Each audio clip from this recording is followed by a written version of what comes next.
Kenapa satu foto yang cara motretnya itu biasa aja atau bisa dibilang jelek, antah berantah, nggak pakai konsep, malah approve, sedangkan yang serius malah not approve.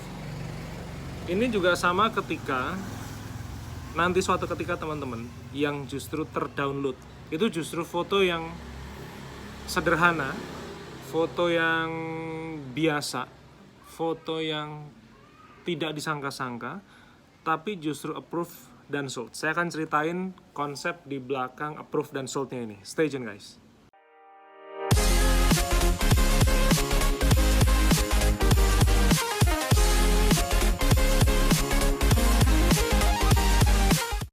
Ada salah satu akun YouTube namanya Mawar Berduri 4217 kalau nggak salah ya.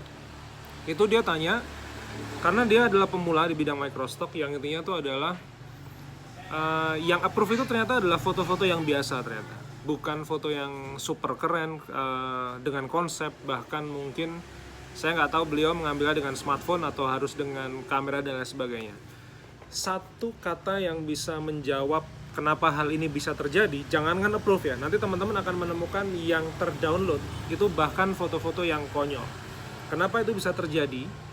Yang perlu teman-teman ketahui adalah sebenarnya ketika itu approve dan terlebih lagi nanti ketika sold ya, walaupun fotonya jelek, walaupun fotonya tidak berkonsep, tapi satu hal yang harus teman-teman ketahui adalah teman-teman menjawab kebutuhan market. Sederhana, teman-teman menjawab kebutuhan market. Jadi market butuhnya apa? Dijawab sama teman-teman. Maka di Shutterstock ini, sekalipun teman-teman bukan fotografer, tapi kalau teman-teman bisa menjawab dalam tanda kutip kebutuhan market dari stok foto apapun yang teman-teman miliki, ini terdownload adalah harga mati. Saya mau kasih contoh. Teman-teman tentu mengikuti vlog-vlog saya sebelumnya, di mana saya selalu cerita bahwa saya tuh orangnya seneng ngopi di rumah. Jadi kalau ngopi di rumah itu ada sebuah alat namanya French press. Jadi buat frotting susu atau kocok susu biar dia lebih berbusa ya.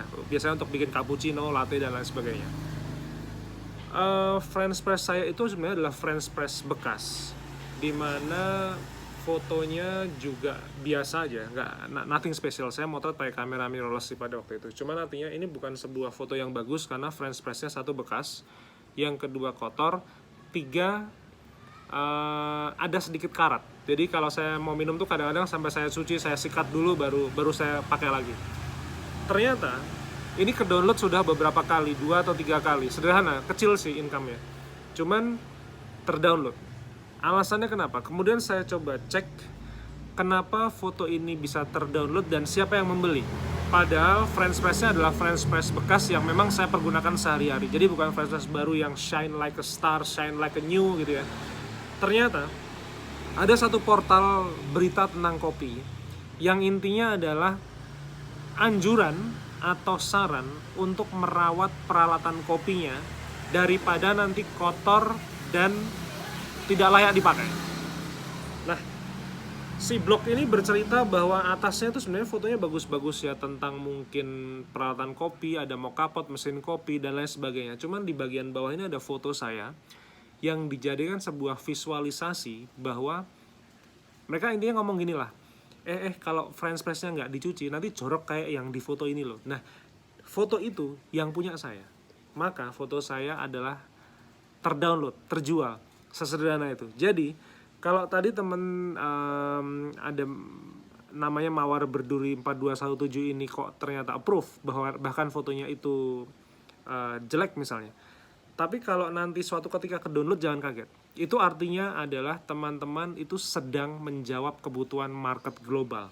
Baik itu pembelinya real atau itu adalah artificial intelligence, saya nggak peduli, teman-teman nggak usah peduliin, nggak usah tahu dan nggak usah mau tahu. Yang penting adalah sold, terjual. Sekarang saya mau tunjukkan satu contoh lagi.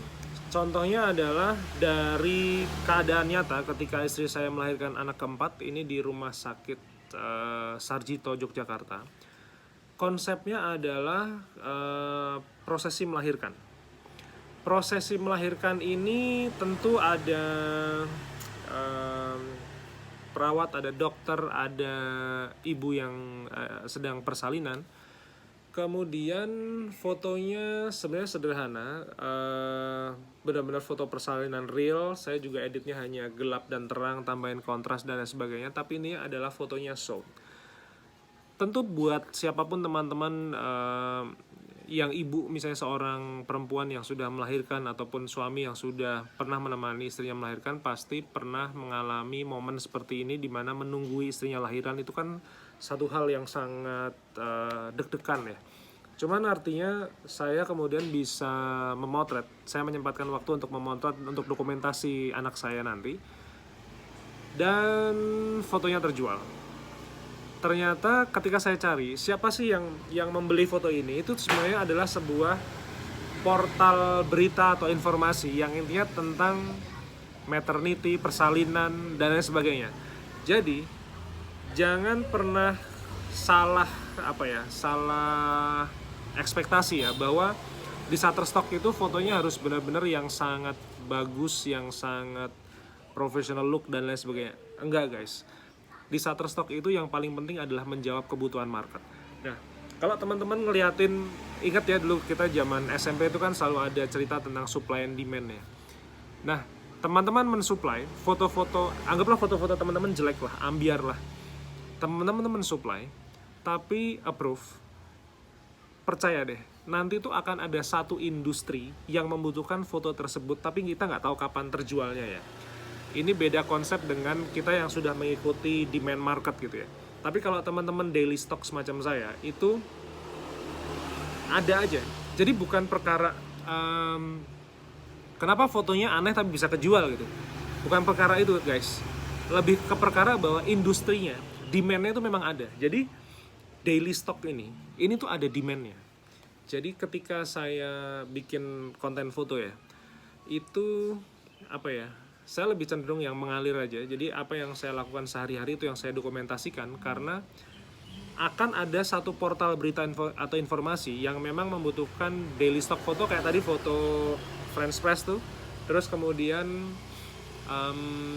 daily stock foto waktu itu saya dibeli sama Travel Wigo, itu adalah foto makanan, jadi in-flight meals ya. Itu dibeli sama Travel Wigo karena memang konsepnya dia itu adalah dia membutuhkan konten berita dari Sri Lanka Airlines, tapi Sri Lanka Airlines nggak pernah publish tuh foto mungkin.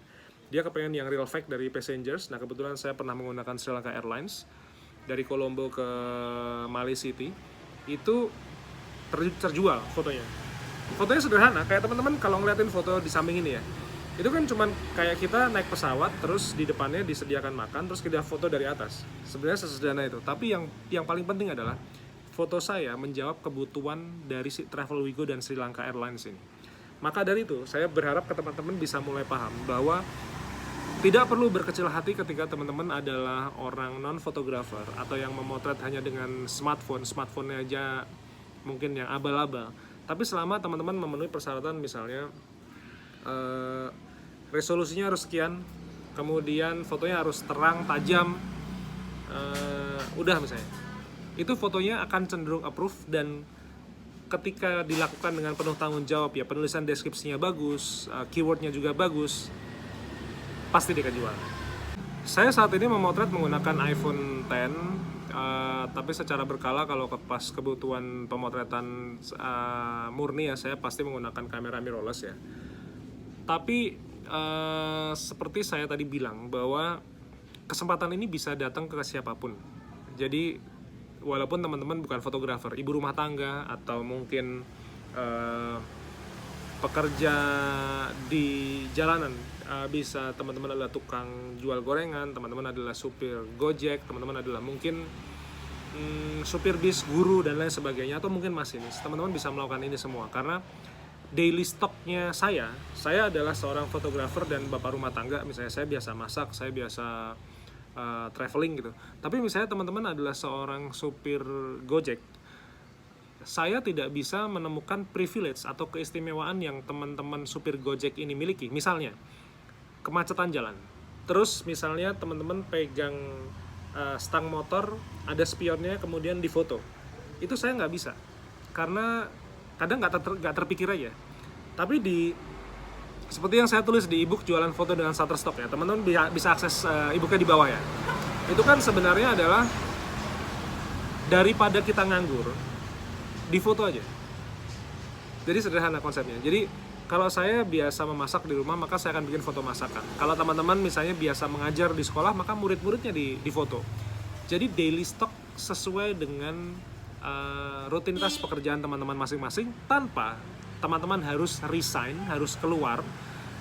Jalanin aja, nikmatin aja gaji jadi ASN, jadi profesional, kerja di BUMN segala macam, nikmatin aja.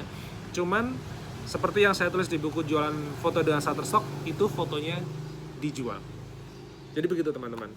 Nah, teman-teman bisa lihat semua gear saya ada di bawah. Jadi di link description itu isinya tempat teman-teman bisa download ebook saya. Kemudian kalau ada waktu misalnya teman-teman bisa kepengen ikut offline class, jadi langsung ketemu saya di Jogja, di Cendela. Kemudian peralatan saya apa saja sih? Jadi kalau misalnya saya pakai EOS M10, kalau pakai lensa M series kan saya tinggal pasang. Tapi kalau misalnya saya pakai lensa 18135 harus pakai adapter. Adapternya apa gitu? Nah, saya kebetulan pakai adapter murahan mereknya Meike, harganya kayak 300-400an ribu, bahkan ada yang di bawah 300. Saya cuma pakai yang sederhana. Teman-teman bisa akses semua di bawah. Dan saya suka teman-teman kalau pas lagi ada satu pertanyaan yang bisa saya ulas, itu bikin saya punya ide untuk membuat vlog seperti ini. Dan mudah-mudahan pertanyaan dari Mawar Berduri ini juga menjawab pertanyaan teman-teman yang lainnya. So stay tune, matur nuwun, terima kasih sekali. Kita ketemu lagi di video berikutnya besok pagi jam 5.